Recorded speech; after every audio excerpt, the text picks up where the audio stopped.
Graça e paz, irmãos. Estou grato a Deus por esta oportunidade. Como o pastor disse, o coração está um pouco sim acelerado, como se fosse da primeira vez, mas a gratidão de estar neste lugar tem tomado o meu ser, e eu estou muito alegre por esta oportunidade. Quero compartilhar com os irmãos um texto que se encontra na carta aos Hebreus, capítulo 1. Vamos ter do verso 1 ao verso 4 para a nossa breve meditação. Carta aos Hebreus, capítulo 1, no verso 1 para a nossa breve meditação.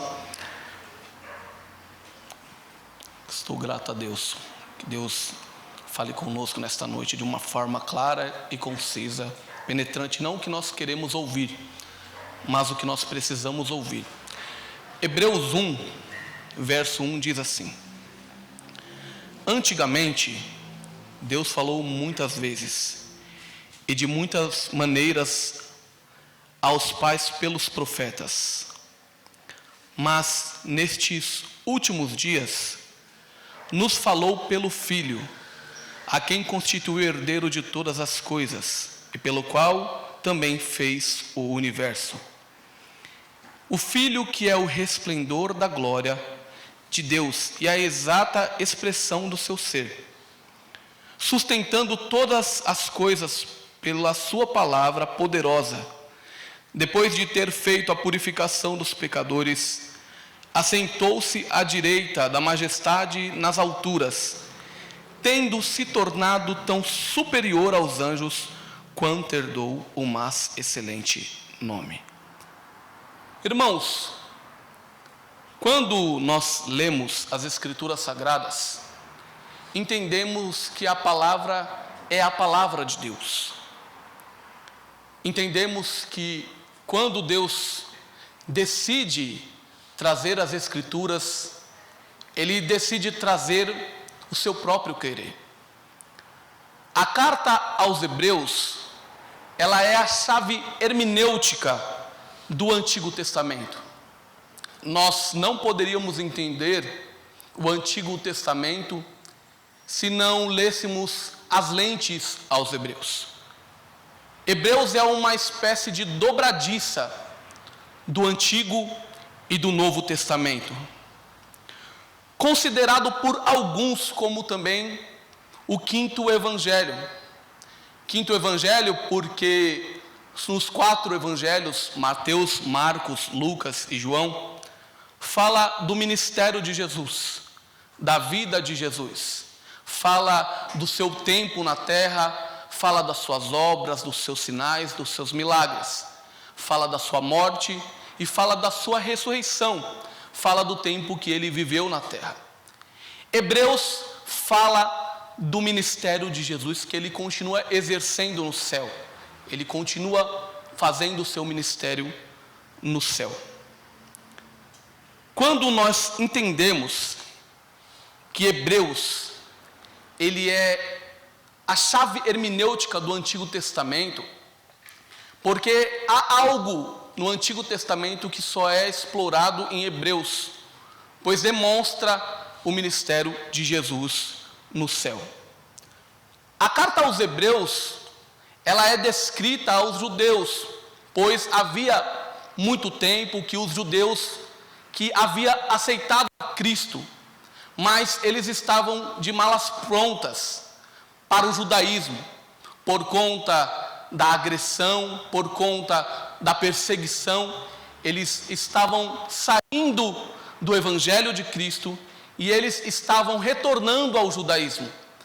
E o escritor aos Hebreus deixa claro que aceitar a Cristo, vir a Cristo e retornar ao judaísmo é um retrocesso, é um caminho de morte. Isto porque Hebreus defende que Jesus é o maior, é uma tese de Jesus ser o maior, porque nessa tese de Jesus ser o maior, neste pequeno versículo que nós lemos no capítulo 1, 2, 3 e 4, demonstra que Cristo ele é o maior.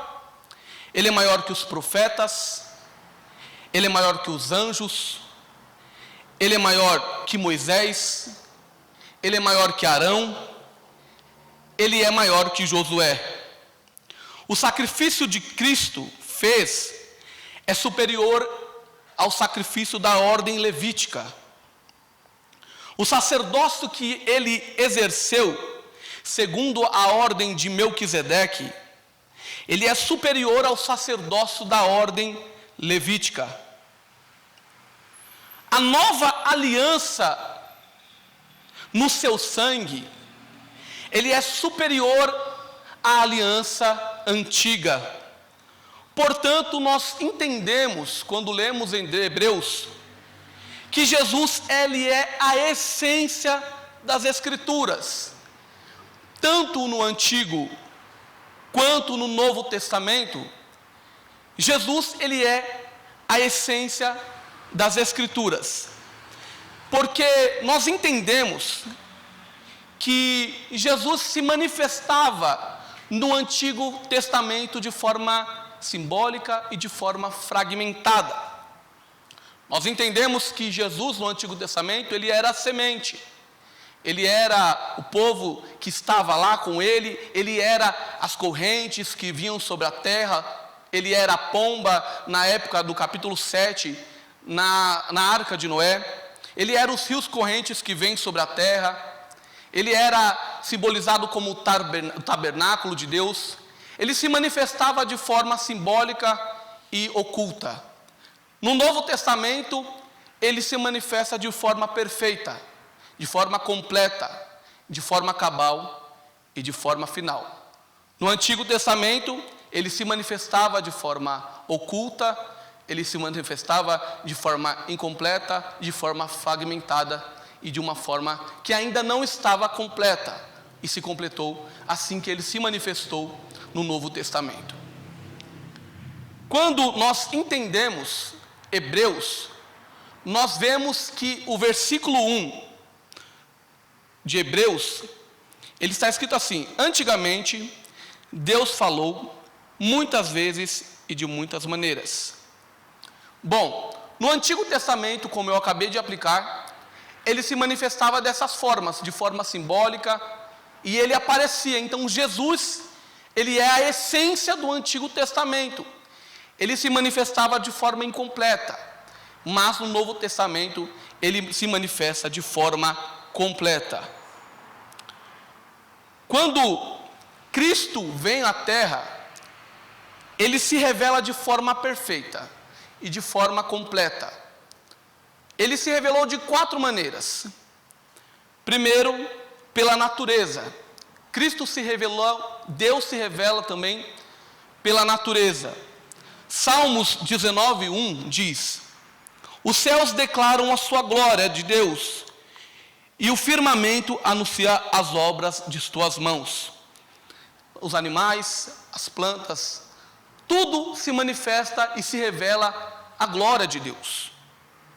Deus também, em segundo ponto, ele se revelou através da nossa consciência. Há um tribunal moral que define o certo e o errado dentro de nós. Dentre todas as criaturas de Deus, nós, os seres humanos, somos as únicas pessoas, que somos nós, que temos consciência. Nós definimos o que seria o certo ou errado, a moralidade que há entre nós. Nós somos a imago Dei, a imagem e semelhança de Deus. A marca constitutiva que Deus colocou em nós não é algo supra-adicionado, é algo perfeito, é algo belo. Deus não pegou um barro e simplesmente adicionou algumas características. Eu acredito particularmente que Ele colocou em nós a sua imagem e semelhança, não de forma específica, como se Deus tivesse olhos e carne, mas Deus colocou a moralidade em nós, Deus colocou alguns atributos comunicáveis em nós, e nós entendemos que Deus se revela através desta consciência. O terceiro ponto é que Deus se revelou através das Escrituras. As Escrituras, como eu apliquei, é a revelação máxima de Deus. No Antigo Testamento, como eu apliquei, a revelação ela veio de forma incompleta, de forma única e de forma oculta. Mas agora quando vem Jesus, quando Hebreus explica que vem Jesus, Jesus vem, se manifesta, se revela de forma completa, de forma cabal, de forma final. Não sobrevirá sobre nós novas revelações. O canon já está fechado, não tem novas doutrinas para chegar para nós. Então, quando diz que Deus se revela através das Escrituras de forma completa, de forma final, de forma cabal, de forma superativa, Deus se revelou de forma completa. E de quarta ordem, Deus se revelou em Jesus de forma completa, superativa, maiúscula, final em Jesus. Jesus é a revelação máxima. Jesus, ele vem para completar a obra do Pai.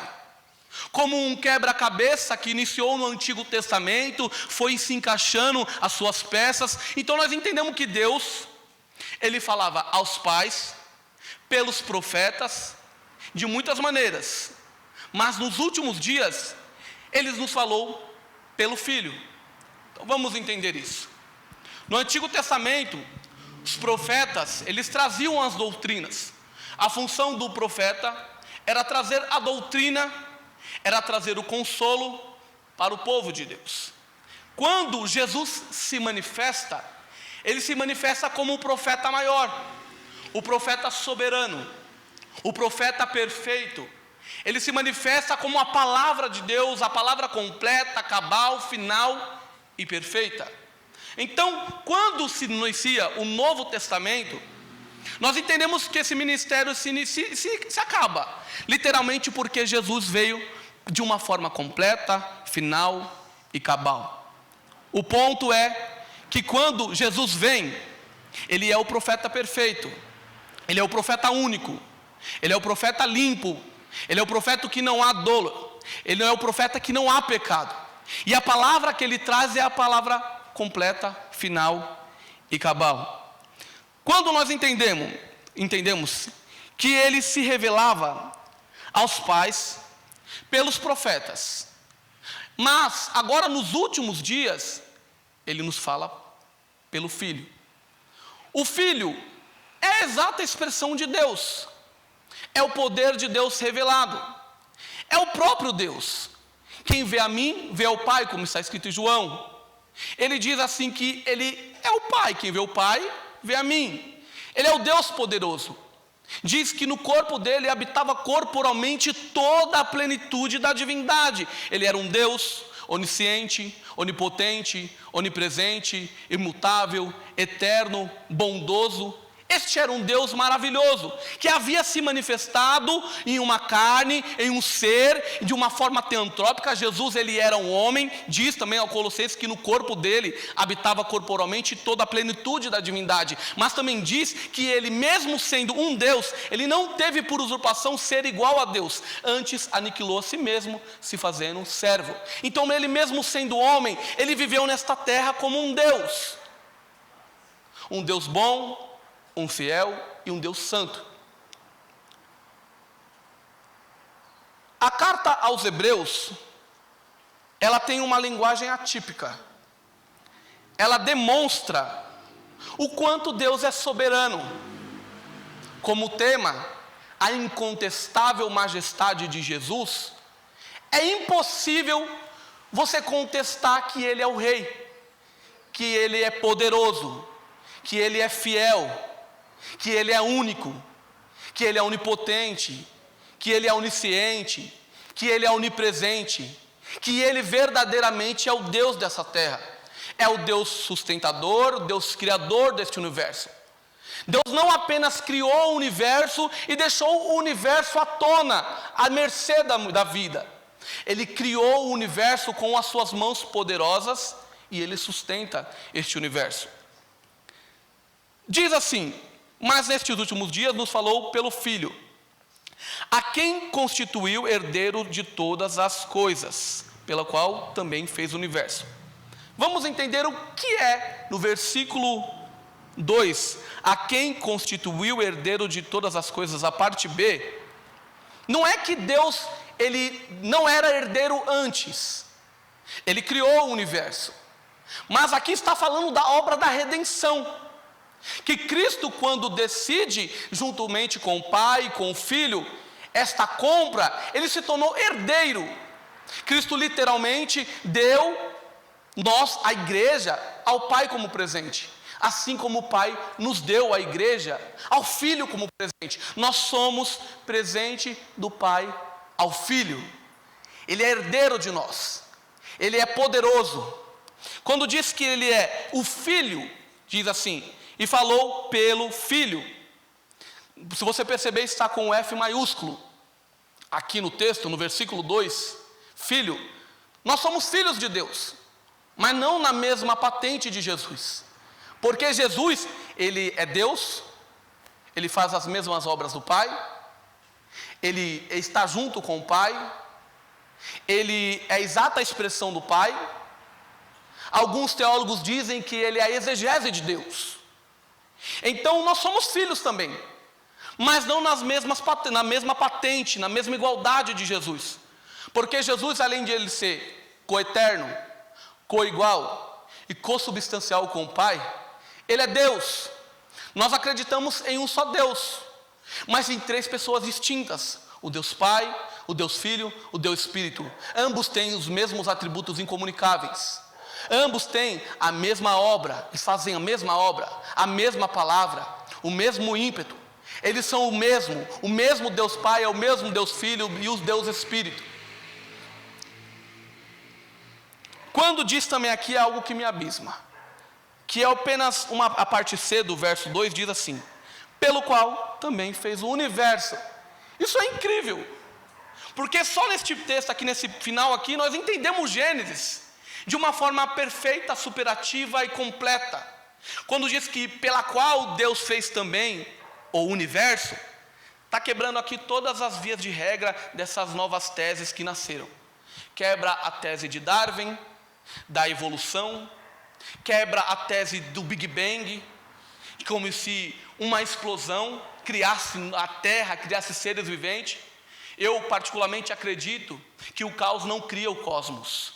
Quem criou o cosmos foi a poderosa palavra de um Deus onipotente. O texto aqui continua dizendo que o versículo 3 diz: o Filho, que é o resplendor da sua glória, da glória de Deus, e a expressão exata do seu ser. Olha que maravilhoso. O Filho, quando é revelado, é Deus se revelando a nós. Quando o Filho veio à Terra, ele se revela de uma forma completa, superativa, de uma forma cabal, de uma forma final, e não deixa dúvidas. Então não tem como Cristo se revelar de uma forma superior ao que já está escrito. A revelação completa de Deus está nas Escrituras, está em Cristo. Ele se revelou de forma completa, final e cabal, para não ter outras novas revelações, não sobrevirar novas revelações. Cristo já se revelou de forma perfeita, sustentando todas as coisas pela sua palavra poderosa. A poderosa palavra de Deus é uma palavra que não cai por terra. A poderosa palavra de Deus é a palavra de um Deus onipotente, que os seus planos não podem ser frustrados. Eu quero aderir a esse versículo que eu li, para dizer que Deus tem um plano nas nossas vidas. Ele tem um plano na minha vida, Ele tem um plano na vida de vocês que aqui estão, e esse plano não pode ser frustrado. Esse plano não pode ser parado, esse plano não pode ser interrompido, porque quem decretou foi a palavra de um Deus onipotente. Então o que Deus disse que você seria, você vai ser. Se Deus decretou que você seria salvo, você será salvo. Se Deus decretou que você é eleito, você é um eleito. Se Deus decretou que você é filho dele, você é filho dele. Aqui nós entendemos que na parte C, depois de ter feito a purificação dos pecados, olha que maravilha, aqui mostra que ele foi um sacerdote.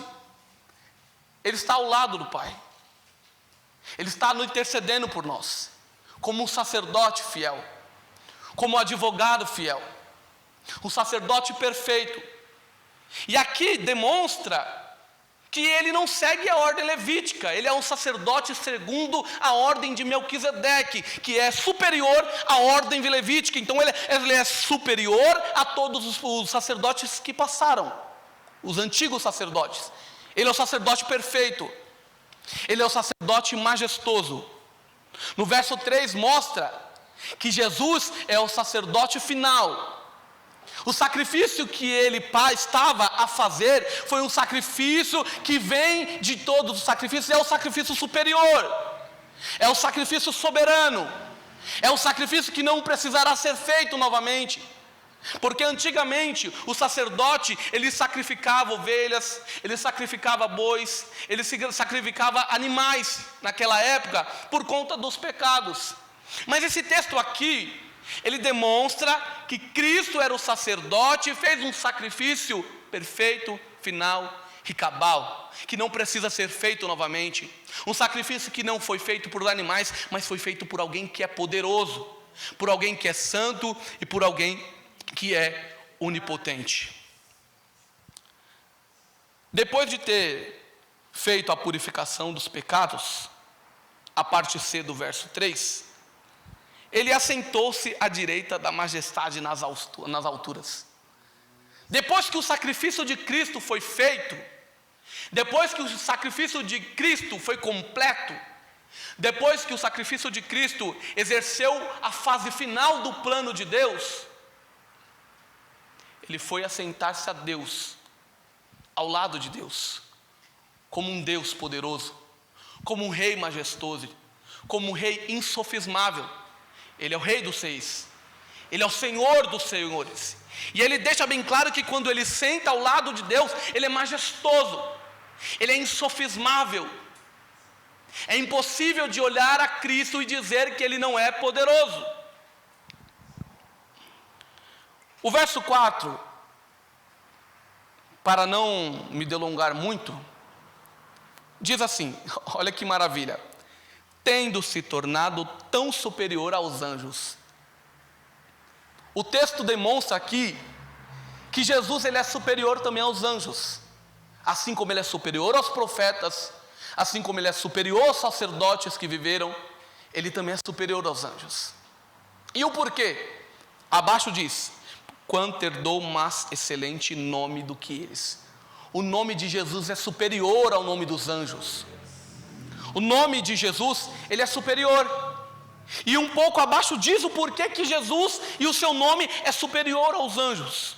Diz assim, no verso 5: pois a qual dos anjos Deus em algum momento disse: você é o meu filho, hoje te gerei. Você é outra vez, e eu lhe serei pai, e você me será filho. Que maravilha!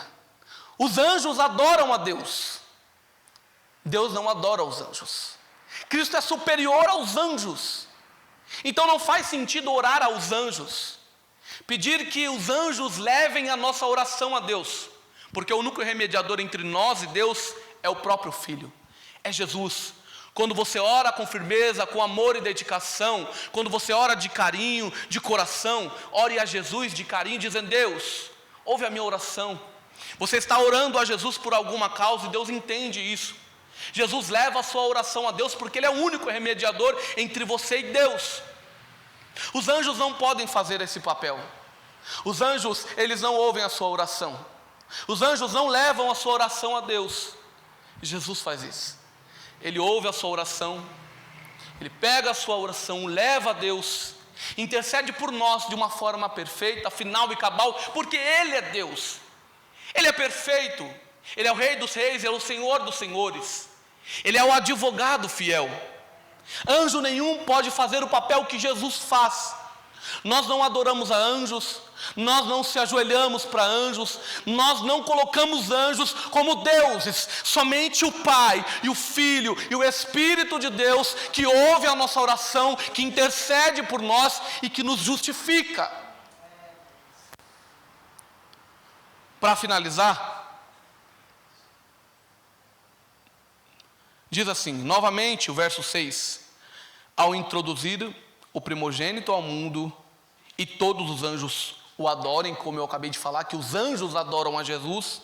O verso 7, para a gente finalizar, ainda diz assim: ainda quanto aos seus anjos diz, aquele que aos seus anjos faz ventos, aos seus ministros labareda de fogo. Verso 8, mas a respeito do seu filho diz, o teu trono, Deus, para todos nós é sempre o cetro de iniquidade e o cetro de justiça. Olha que maravilhoso, Jesus, ele ama a justiça. Jesus, ele ama ser justo. É um atributo incomunicável dele. Ele é justo. Mas ele não trata a justiça como nós seres humanos. Ele é justo de forma perfeita. Ele é justo a ponto de nos julgar de forma única e perfeita. Não nos julga por nossos pecados, pela nossa vida na terra. Ele não nos julga pelo jeito que nós somos. Você viveu a sua vida inteira de uma forma maldosa, de uma forma pecaminosa, de uma forma ruim. A partir do momento que você encontra Cristo, nova criatura você é. Mas eu deixarei de pecar? Negativo, nós continuaremos pecando. Somos pecadores, como diz aos hebreus, como aos romanos, somos miseráveis, destituídos da glória de Deus, encerrados debaixo de desobediência. E quando estávamos lá no mundo, nós éramos mortos em nossos delitos e pecado. Pelo sacrifício de Jesus na cruz do Calvário, o sacrifício dele fez com que nós, que éramos incapazes de ir até ele, tivéssemos a oportunidade de ser salvos. Uma salvação que não pode ser tirada dele. Ninguém tem o poder de ir ao céu e tirar essa salvação que Cristo nos deu. Ele é poderoso. Se nós estamos aqui esta noite, não é pelos nossos beneplácitos. Se nós estamos aqui essa noite, não é pelo que nós fazemos de bom nessa terra. Se nós estamos aqui essa noite, não é porque nós merecemos, mas é porque Cristo morreu por nós na cruz do Calvário. E nós devemos agradecer Ele, nós devemos adorar a Ele, nós devemos glorificar Ele de uma forma maravilhosa, de uma forma completa, de uma forma final, de uma forma cabal, porque Ele é o Pai, nós somos o Filho. E graças a Deus, Ele nos escolheu para estarmos aqui e sermos salvos.